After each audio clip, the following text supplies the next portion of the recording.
ஆதவர்ஜுனாலா 5 பைசாக்கு கூட தேராத ஒரு ஆளு, இதுக்கெல்லாம் நம்ம பதில் சொல்லணுமா? இப்படிதான் இருந்த ஆரம்பத்துல. அப்புறம் வரலாற்று மக்கள்கிட்ட நம்ம சொல்லணும் இல்லைங்களா?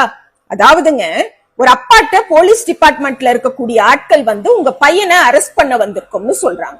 உடனே அந்த அப்பா என்ன பண்ணணும்? பயப்படணும், பதட்டப்படணும், பையனை பதுக்கி வைக்கிறதுக்கு ட்ரை பண்ணணும். இந்த அப்பா என்ன சொல்றாரு? என் பையன் வெளியூர் போயிருக்காருங்க, அவர் நாளைக்கு வந்துருவாரு, வந்த உடனே நானே போன் பண்றேன், நீங்க கூட்டிட்டு போயிருங்கன்னு சொல்லி அதே மாதிரி பையன் வந்த உடனே போன் பண்றாரு, போலீஸ் கூட்டிட்டு போயிடுச்சுங்க. அந்த அப்பா இந்த தமிழ்நாட்டை உருவாக்கிய தலைவர் கலைஞர் அவர்கள்.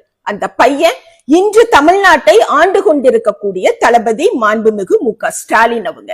கல்யாணம் ஆகி 1 வருஷம் கூட ஆகல, மிஸ்ஸா அப்படிங்கிற அந்த கடுமையான சட்டத்தின் கீழ் கைது செய்யப்பட்டு சிறையில ஓராண்டு காலத்திற்கு மேலாக இருந்தவர் தளபதி ஸ்டாலின் அப்படிங்கிற வரலாறு இங்க இருக்கக்கூடிய தமிழ் மக்கள் அனைவருக்கும் தெரியும். ஆனா கரூர்ல ஒரு 41 பேரை கொன்னு போட்டுட்டு ஒரு நிமிஷம் கூட அங்க நிக்காம உடனடியா சென்னைக்கு ஓடி போன தற்குறி தலைவனுக்கோ, இல்ல அந்த தற்குறி தலைவன் இருக்கிற மாவட்ட செயலாளரை எல்லாம் காவு கொடுத்துக்கிட்டு இருக்கான், தன்னை காப்பாத்த மாட்டானோன்னு 2 நாளா அங்க இங்க அலைஞ்சு பார்த்துட்டு விளையாட போறேங்கிற ஒரு பொய்யை இங்க பரப்பிட்டு டெல்லிக்கு ஓடுன ஆதவர்ஜுனோக்கோ புரியாது, தெரியாது.